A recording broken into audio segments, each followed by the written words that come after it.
What's going on, ladies and gentlemen? Welcome to your channel. I'm Jerry the Tree Wiz, and I'm excited to be here with you today. Today, we're going to be looking at the top players. It's kind of a game breaker episode 2. If you didn't see that episode, go back and check it out now or later, whenever you feel like it. But what we did in that episode, we looked at the top 3 players, and we're going to be looking again at the top 3 players. Why are we going to look at the top 3 players? Because we want to be top players, right? Or maybe we just want to have fun, but it's fun to look at top pro players. It's like sports. So annnnnd still holding up number 1. That is wonderful. We've got annnd holding up number 2. Wonderful. Zbots has dropped out of 3, and we've got annnd in 3. Here's something I want to point out that you guys pointed out to me. Somebody said Zbots is, even though he was at the number 2 highest trophies, he was at number 1 for a little while. He's a level 8 commander. So the way matchmaking works, he's been going up against other commanders that are lower leveled more often than these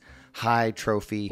You'll see these guys are level 12, annnd and annnd as well in 3 is level 9, so he's going against weaker players as well. All that just to really quickly say that we're really just going to be looking at Lamb and annnd. And I'm going ahead and I'm putting it out now that we want to see annnd and annnd play each other. Let's get that happening. We can do it on this channel. We can do it wherever we got to do it, but that's what I want to see, because these replay feeds, a lot of people are getting creamed. So what's breaking the game? Let's answer that question here. You're going to notice something. If you look on the left, that's all the victories. On the right are all the non-victories. So let's take a look. What do you see in everybody's deck? It's not Fish Tank anymore. You'll see it in most, but it is Yetlings, Yetling, Yetlings, Yetlings, Yetlings, winner, Yetlings, winner, Yetlings, winner, winner, Yetlings, Yetlings. Every winning deck as far down as you can scroll.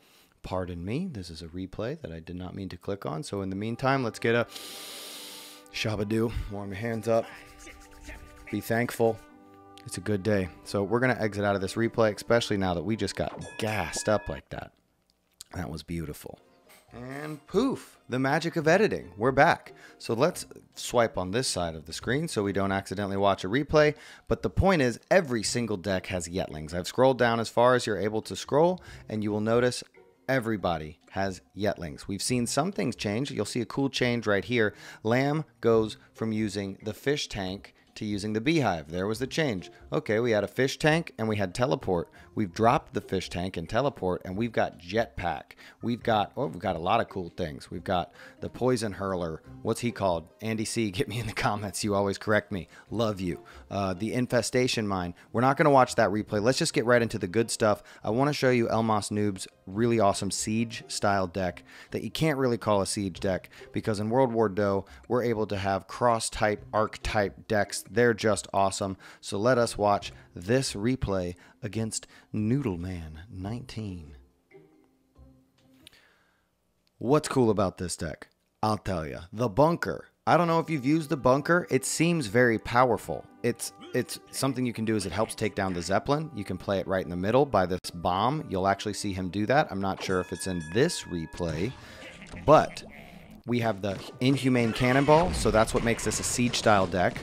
We've got the spawner, which makes it a spawner style deck, but the commander enables you to play decks in so many different versatile ways. There's almost not an archetype strategy. There's multiple strategies you can play. So we've got our fish tank down in the back, so this isn't the replay where he plays the bunker in the middle.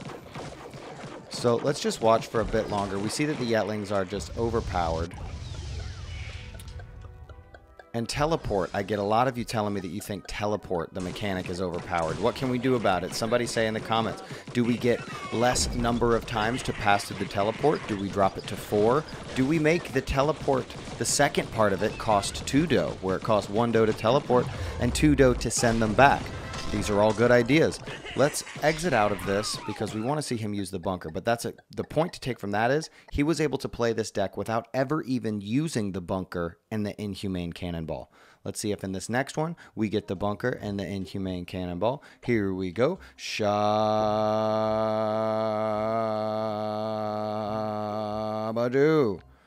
Okay. Let's watch against annnd. He's got a killbot in his deck. Something cool about the killbot is the Yetlings will just splash on the killbot if he's not attacking someone, because we've learned from the killbot video, when he's attacking, he's vulnerable. But when he's not attacking, he's invulnerable. Do you know who else can take the Yetis like that? The Yetlings, the Yeti. If you play the Yeti down in front of the Yetlings, they all 3 into them, and they're gone. So here we go. This is what I want to show you. We've got the bunker right there at the bomb, which increases the commander's range and attack, and it's got free Wi-Fi. You've got mail. So we have got our dough barrels down. We're doing no damage to that kill bot. So if you played Yetlings on it right there, they would disappear. So he's got the bunker frozen, but he played his Yetlings as well. And look at that, the power of the Yetlings. One Yetling destroys a whole pack of piranhas. Y'all think we need to nerf Yetlings or nerf freeze as a whole? We don't have the power to do anything, but on this channel we can talk about it, and I think they'll listen. They're very cool, Jam City. They're the jam. And we're all jamming together. So this seems to be his strategy. He puts the inhumane cannonball behind the bunker, and then he puts the spawner behind that. This is just nasty. I really don't know what you're going to do against this, and I don't see that many people using the inhumane cannonball. So maybe it'll show up. Maybe siege will be a viable tactic to start really taking stuff down. We'll go look at one of those lamb replays, and you'll notice that the beehive is nice when you're going up against fish tanks because the bees will take out the fish tank from above, but I still think the fish tank provides more value, and so do you guys. But look at this. What a great strategy this is. He's got one tower down and almost no damage. I think I mentioned before the Zeppelin. It takes the Zeppelin down. Your damage is increased, your range is increased, so you're just able to sit in the bunker. And I've seen people have 2 igloos down at once, so I'm pretty sure we can have 2 bunkers down at once. Let me know in the comments if you've dropped 2 bunkers down at once. Also, if you like this kind of content, please join the fleet. Click the little sub bub down below, and we can continue doing this good thing. It's all coming together, y'all. In your life, in my life, we're on the same path. Let's do one more in. Out, shabadoo. So we've seen what we need to see from this replay. You already know how it's going to end. He's got his bananas on him. You notice when he uses the bananas, it's always when he's raging. I still don't want to say, a lot of you guys have been saying what's OP and what's not. I still think we're all learning so many different secret mechanics that we didn't know before. Things happen this way in such a scenario. Like I didn't know the killbot would take down all 3 Yetlings. You notice sometimes only 1 Yetling attacks something, the other 2 continue to go somewhere. All 3 will jump on the killbot.